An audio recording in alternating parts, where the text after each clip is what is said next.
Thank you very much. Thank you, Mr. O'Connell. Thank you for the organizers for the opportunity to present today.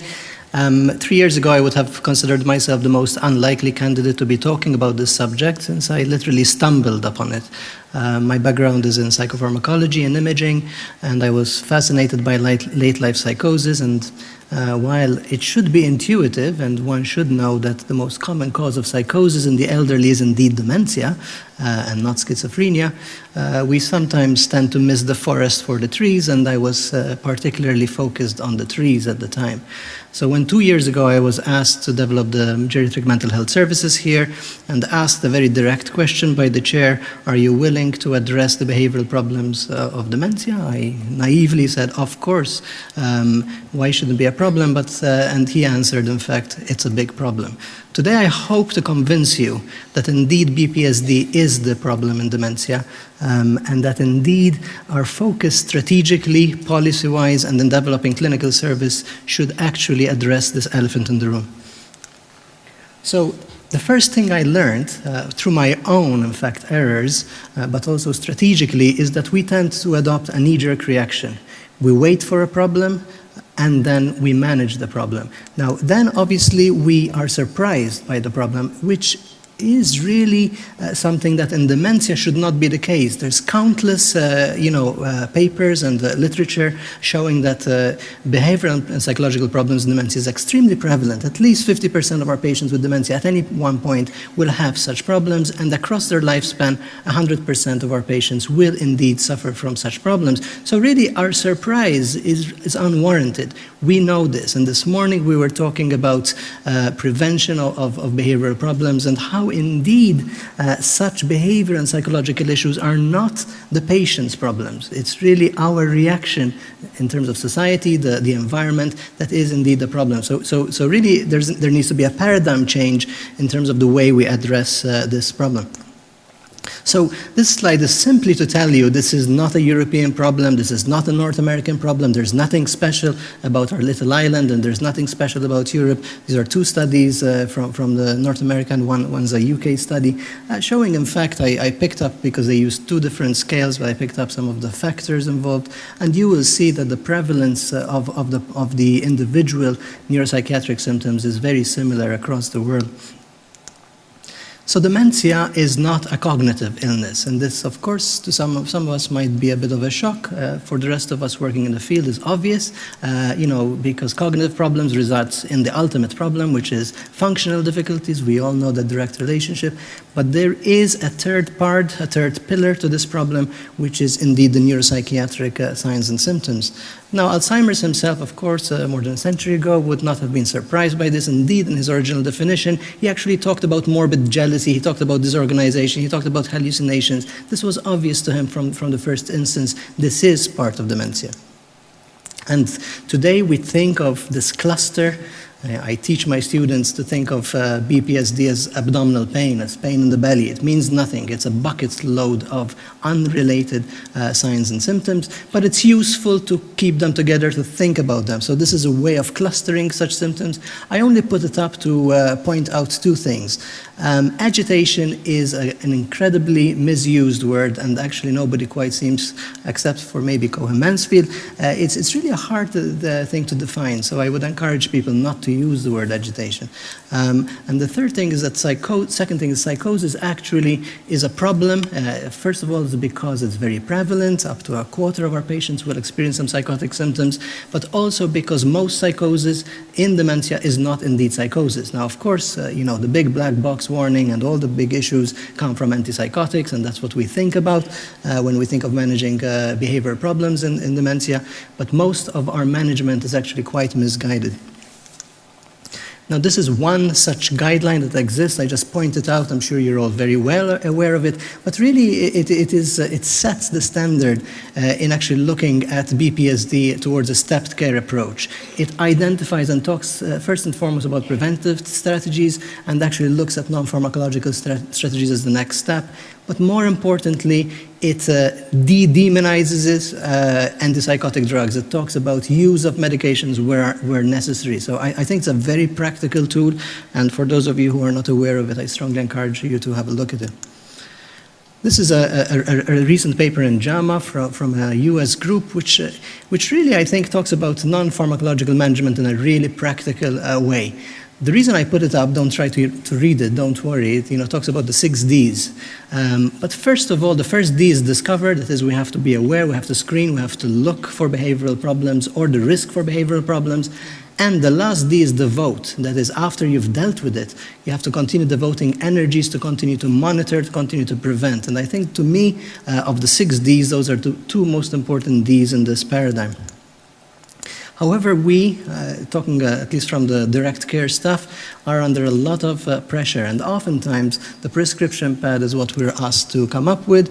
I just ask you whether you would treat a kid who is kind of whining, who's shouting, breaking things down in the house with haloperidol intramuscularly. You probably won't.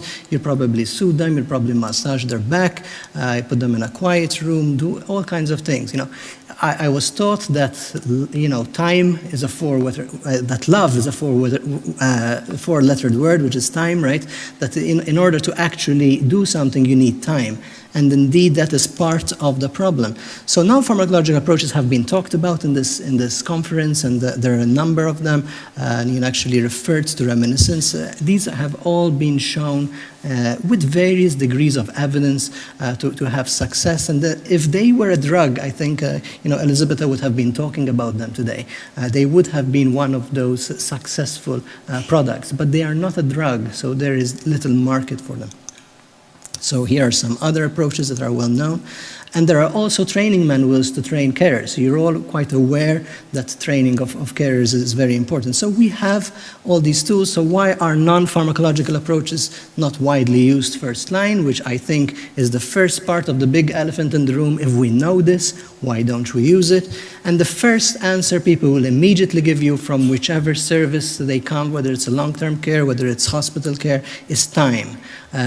Time is the problem. We have no time to do all these good things, doctor. This woman is shouting. She is waking everybody up.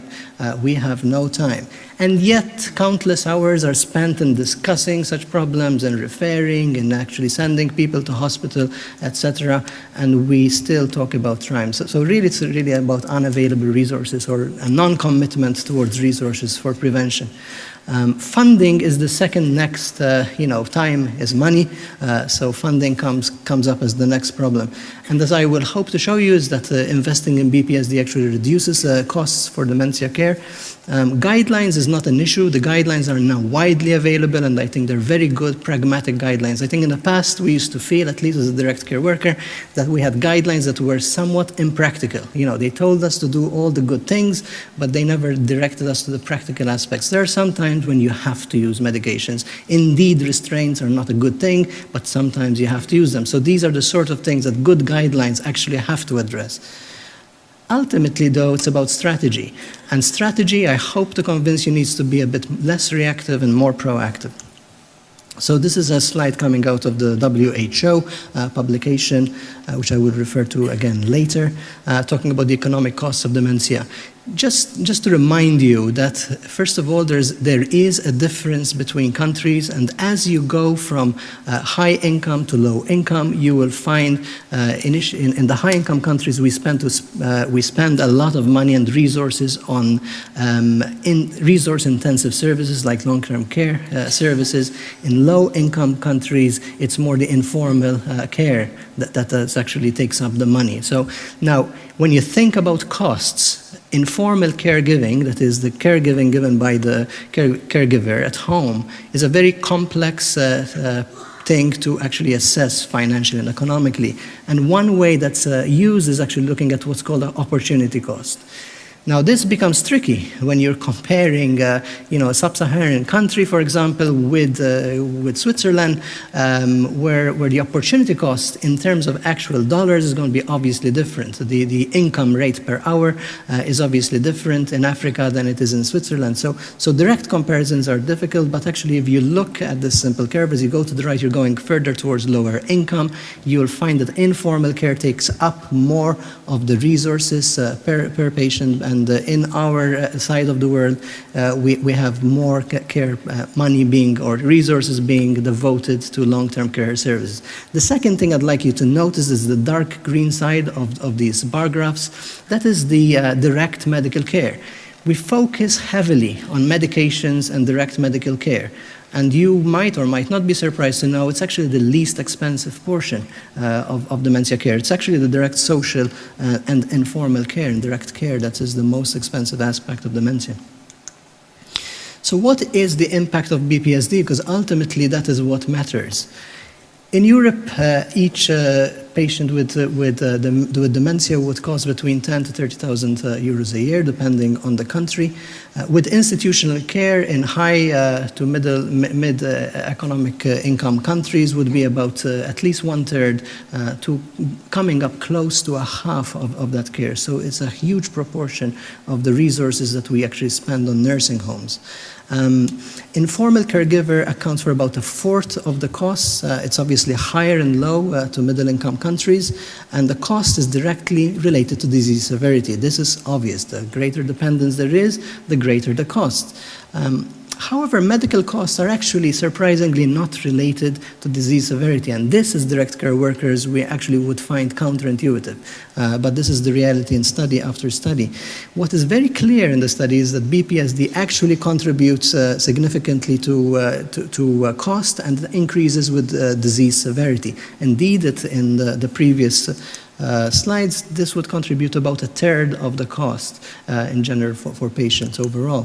So this is a huge problem, and it's a huge problem, of course, for the individual, for the caregivers, but also for the country as a nation as a whole.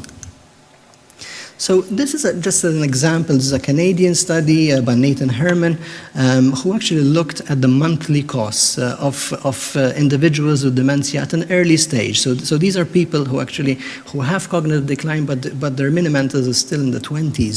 So this is mild cognitive problems. And these are in Canadian dollars per month. The point I'd like to make here, I won't use the pointer because I tend to have a tremor, and you'll just see a zigzag line. The main point I'd like to make here is that the greatest contributor to cost, if you look at individuals without BPSD and those with BPSD on the right, is actually the indirect care. So it's the opportunity cost to the carers. That is actually what pretty much doubles the cost. This is a huge problem. Medications, direct medical care is not such a huge issue at all, even at early dementia. So if we know that we have a problem, why don't we acknowledge it and why don't we do something about it? This is another way of looking at the economic significance of BPSD. If you think of BPSD as having, and the literature time and time again tells us that behavioral and psychological problems actually are related, that is, they seem to make or impact the progression of the illness negatively. And indeed, obviously, with increased progression, you're going to get increased decline in activities of daily living, which would then be the ultimate reason for admission to a long-term care home. And if you would agree with me from what I've just told you, that long-term care home costs are one of the biggest costs in our society, then obviously by decreasing BPSD, this would have a direct or indirect impact on the overall cost for long-term.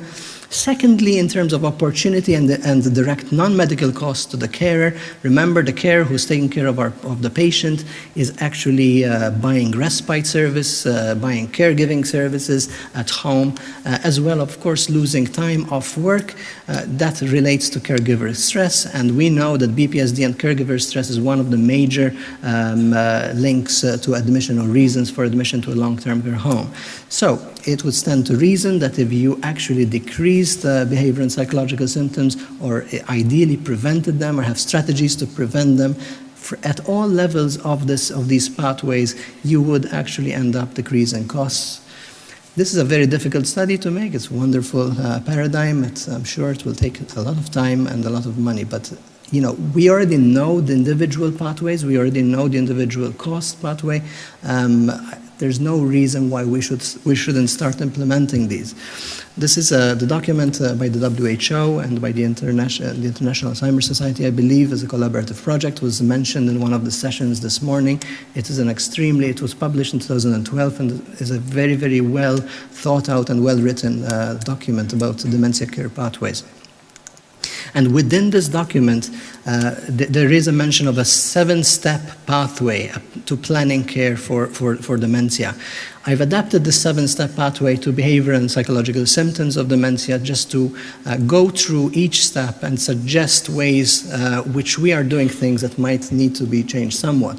So, for example, the 7-step actually talks about pre-diagnosis, at diagnosis, post-diagnosis, and then later towards a continuous care stage where a patient requires more and more care, and the end-of-life care. So these are the 7 stages, roughly equivalent to the 7 stages people talk about in dementia. I break them down into issues of location, focus, of management, as well as the psychiatric service, mental health services that are required. This is my own editorial. This is not WHO. So this is my experience and what I've seen that happens and what would be the ideal in some ways. I will tell you that some things are not ideal at all. So for example, we are trained to practice in clinics. This is how we are trained. Hospital-based, community-based, they're all clinics. People come to us. With increasing progression of the illness, that does not work. It just does not work at all. So unless we have outreach services, really our care is really non-effective. And really actually then contributes to costs, because I told you that long-term care homes actually take up most of the costs. So what do you think happens if there's no outreach? The admissions to long-term care homes actually increases. The focus is actually, ironically, oftentimes on the cognition early on, whereas we now know just as mild cognitive impairment there's a high conversion rate to dementia. So effectively, if there are mild cognitive impairment signs and symptoms, you're more likely to actually convert to having a dementia. The impact of mood and anxiety in late life is probably even greater in terms of conversion rates towards dementia. So we need to train our direct care staff to think of mood and anxiety as a high risk factor and possibly an early sign. And the term pseudo-dementia is not pseudo at all. It's simply an unmasking of a process that is happening. The focus seems to move, or should move really, towards gradually towards looking at interpersonal function. In our clinic, we actually have a psychologist working with us, and half her job is really taking care of couples. This is something that completely surprised me. It took me off, I just was shocked. I was actually referring to people myself, but I just couldn't imagine why couples therapy and the marital issues become an issue, when my grandmother is 85 years old. But when you think about all the role transitions, all the unresolved issues at that age, then it should not be surprising, and we need to think of that. In terms of the services and psychiatric services, again, we're used to talking about screening and counseling and education, but I think we don't do enough focus on grief issues, which is actually spans throughout the disease process, and we don't talk enough about medical, legal, and capacity issues, especially early on. So in fact, these issues, in my opinion, should be moved backwards towards the earlier side of diagnosis very gradually, which do actually make a huge difference later in care if they have been applied. So I'm going to go through these stages briefly, one by one, suggesting some areas for our focus. So I talk about mood and anxiety being an important part of our cognitive screening procedures, and this in many centers is actually applied. Education about normal aging is very, very important, because most people actually, earlier we had an informal discussion about the role of the media and aging and dementia. Sometimes we cause more problems and more harm in certain ways because people panic. So we need to now talk about what is normal cognitive aging. Screening and counseling becomes an issue, and working in close liaison with other colleagues is hugely important, which actually brings me to the point that I believe that our model of geriatric care based on age is completely flawed. You cannot have a, thank you. You cannot have a service effectively that looks at systems issues, like a pediatric service, if you don't take care of the mother of the child. Similarly, in geriatrics, and particularly when you're dealing with behavioral and psychological symptoms, you cannot ignore the family. So a family-oriented approach needs to happen. I will go through this fast with 5 seconds every slide. It has been my experience, and I am now convinced of this, that there's no point in having geriatric mental health services at your psychiatric facility. There's so much stigma, people don't want to come there, plus you cannot be isolated from your medical services if you want to provide a holistic service. The third point is this, what I call the latency phase. Obviously, I'm a psychiatrist, so I end up coming up with my psychiatric jargon. Latency is that 11-year-old stage when you apparently don't have any psychological conflict. There seems to be a stage in the course of an illness, which I've observed, where there isn't that much happening. The family is adapting, the patient is adapting and forgetting that they're forgetting, and it becomes actually a quieter stage. This, in my opinion, is a time where we should be doing more of the preventative work for BPSD. Finally, when we come to the more intense resource phase of the illness, outreach services become very important. And had we introduced the outreach services at the earliest latency stage, the family would be connected and we wouldn't have that surprised look when things actually start happening. The end-of-life care, there's a lot of, we've talked a lot during this conference about this, so I'm going to actually skip for now. So in conclusion, I hope to have convinced you that BPSD is a sine qua non of dementia and is hugely important. We do have the tools available for the prevention or for the management of this very, very common problem. All we need to do is implement them and start moving away from false economics. Geriatric mental health services need certainly to allow for a lot of flexibility, both in the criteria in terms of age for care. They need to take care of the family, and they need to work within an integral part of other systems, and certainly not be localized within specific psychiatric centers. And finally, I believe that research on economic modeling of innovative community-based pathways is probably sorely needed, and this probably would differ from country to country based on local requirements. Thank you very much.